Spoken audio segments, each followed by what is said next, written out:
some of you have come from so far, but no matter the distance, just know that my family and Sean's family are all so appreciative that you guys are all here, especially Katie and Sean. When Caitlin first asked me to be her maid of honor, I was overjoyed. But as the day got closer and closer, the reality of delivering a speech in front of 200 people started to set in. Being the shyer one in the family and hating talking in front of big groups of people, I started to try to come up with ways that I could get out of it. But have any of you guys ever tried to say no to Katie or Sean? So I started thinking about what I was going to say and about memories of what it was like growing up with Caitlin. But one thing I kept going back to were the times that she used to torment me in true big sister fashion. Like the game we used to play called Restaurant, where I would be the chef. I would make the mac and cheese. I would be the waitress. I'd bring Caitlin the mac and cheese. I would be the bus girl and the dishwasher. I'd pick me up when she was done. Then when it was my turn to be customer, she would tell me she didn't want to play anymore. I'm not going to lie, Katie and I fought a lot growing up. I mean, we shared a room for about 15 years. Our mom used to dress us in matching holiday outfits until Caitlin was old enough to tell her no. We shared toys, I got her hand-me-downs, and was forced to follow all of the rules that Mom and Dad said, just because Caitlin followed them as well. But the truth is, I wouldn't trade those memories for anything. To this day, I still laugh harder with you than I laugh with any other person on this planet. Actually, you hold the #1 spot for a lot of things in my life. You're my biggest role model, my advisor, my most trusted friend, and my #1 Jimmy Dean dim eating partner.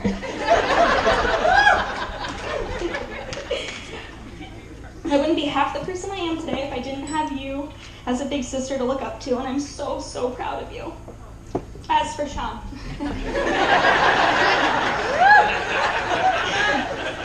I never knew Sean before they started dating, so I can't tell you many horrible stories about him, but I can tell you I think that he is perfect for my sister. Sean is laid back, so easy to talk to, has a great sense of humor, and also likes to pick on Caitlin, so we're so happy to welcome him into the family. We know he's made for us, and I hope that we're made for him. I know that I'm so excited to finally have an older brother, big brother, and I hope that he's excited, but also mentally prepared and emotionally prepared to have another younger sister. So join me as we raise our glasses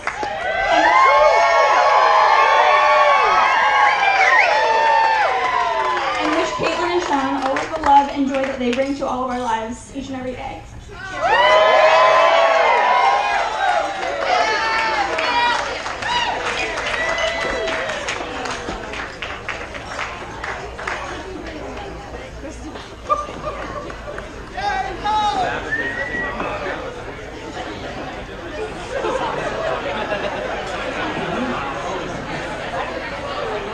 That was beautiful. One more time for Lauren.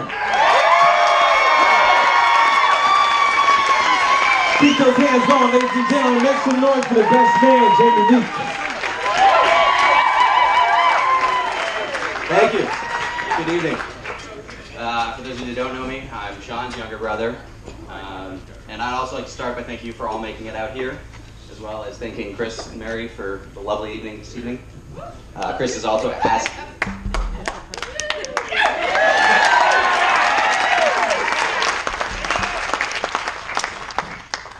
Chris has also asked me to set a low bar as he's following, so if I get a little boring, that is why. I would also like to thank Mom and Dad for the lovely lobster bake last night.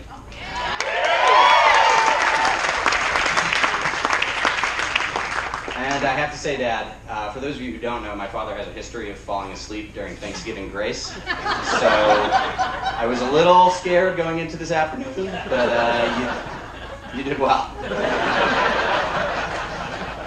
Lauren, great job. Katie Leek, and this is getting a little confusing now, but great job with your toast last night. And from here on in, when I mention Katie, I'm talking about the bride. So Katie, when I was thinking about what to say, I went through a lot of different ideas. What I'm going to settle on is to tell you a few things about Sean that I think you should know as you get ready for marriage. In similar fashion, I also have numbered down. Number 1, Sean is driven by passion, but not always logic. Most people graduating from college with minimal debt and a degree in mechanical engineering in the height of the financial downturn would take that job and run. Not Sean. Sean decided that architecture was his passion, so he would go back to school for 4 more years, trading a sure job for the most unemployed job in the country. And then he decided that he only liked one school, Harvard. So he was only going to apply to one school. This is not a logical approach. This worked out for Sean, though. But Katie, you know this about Sean. Your ability to feign interest in Sean's talking about some 1980s architecture that's completely unnecessary is the best in our family. So please continue to embrace Sean for the passionate person he is, but feel free to provide a little logic along the way. Number 2, Sean is great to travel with, but Sean is not great at actually traveling. In high school, Sean and I had to do 17 laps around a main rotary because Sean didn't know whether we were supposed to take 302 East or 302 West. In college, Sean drove across country 8 times, which one would think would be enough to learn that you should get more gas before you go into the deserts of Nevada. One would be wrong in that thinking. For those of you who think this might have gone away with age, in grad school, Sean got to go study abroad in Japan. It might have been Hobie's fault that he missed his taxi that morning and had to rush to the airport because the going away party went a little late. But it was not Hobie's fault that Sean arrived at the airport to try to get on the plane that he did not have a ticket for. So Sean got to do something really cool and tell the person at the gate that he needed a ticket one way to Tokyo. Sean arrived in Tokyo before his class and paid less than his class, but he didn't know where he was going, and his phone was dead. So naturally, he just walked around the Tokyo airport till he ran into his class. There are advantages to being the only redhead in Japan.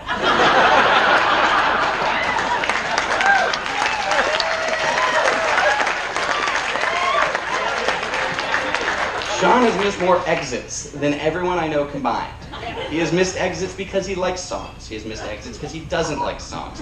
He has missed exits because he was daydreaming. He has missed exits because he had to sneeze. In fact, he missed an exit about a month ago when he was on the phone with me talking about this wedding. It might sound like I'm describing someone who's terrible to travel with, but it's not. He laughs it off and figures out what he's going to need to do next. And Katie, I know that you're prepared for this because when he missed that exit last month, I could hear you laughing louder than him. So please travel far and wide with him, but make sure to do the planning and save time for missed exits. We're going to 5, so I got 3 more. I mentioned that.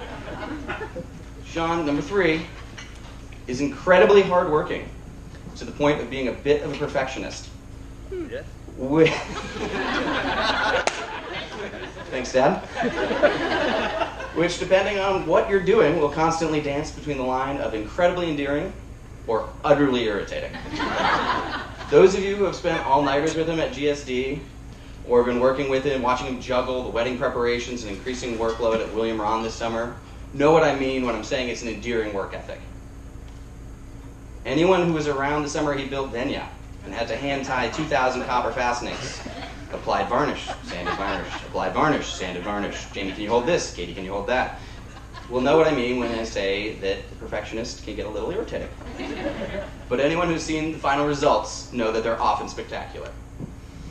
Katie, your own work ethic is great match for Sean's. Seeing you work full-time while completing schooling, basically doing another 40 hours of work to get your nurse practitioner degree, was awe-inspiring. And so as you two go forth, please continue to inspire each other to work for your success. And Katie, please continue to rein in Sean from the crazy projects. Convincing him to leave the shrink wrap on the second boat this summer might be the only reason we're all sane. So please, and if my offer from Christmas still stands, I can make the boat disappear. Number 4. Marrying Sean comes with a whole lot of extra people.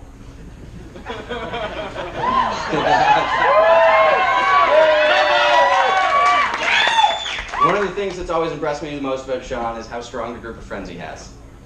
When you looked around at the groomsmen today, you saw 6 guys here who have literally been best friends since elementary school, and Austin.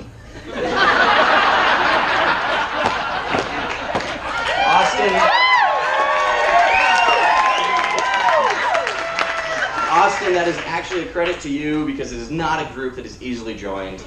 Nick had been the new guy for about 15 years. This group I looked up to in elementary school, scattered throughout high schools of New England and colleges all over the country, different jobs, but always returned to Marblehead and picked up right where they have left off.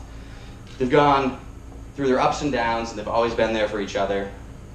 Some might point to the fact that they're hitting their mid-30s and we are at their first wedding.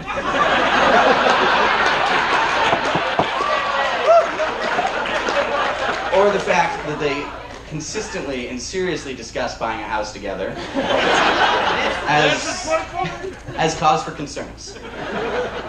They would probably be right, but I think it just says a lot to the group that you're joining now, Katie. Now that you are one of them, have no fear that they will always be there for you, as they've been there for each other, maybe a little more than you'd like. And don't worry about being a new member for long. I think it's safe to say the dam has been broken, and you can expect some new people soon. Number 5, and my last one here. Sean is the best brother, friend, or companion a person can ask for. That is not to say he is the perfect brother. And before we get into anything else, I just have one thing that I'd like to clear up. Sean got in a little trouble in high school, but never anything serious. It sounds a little familiar to Lauren here.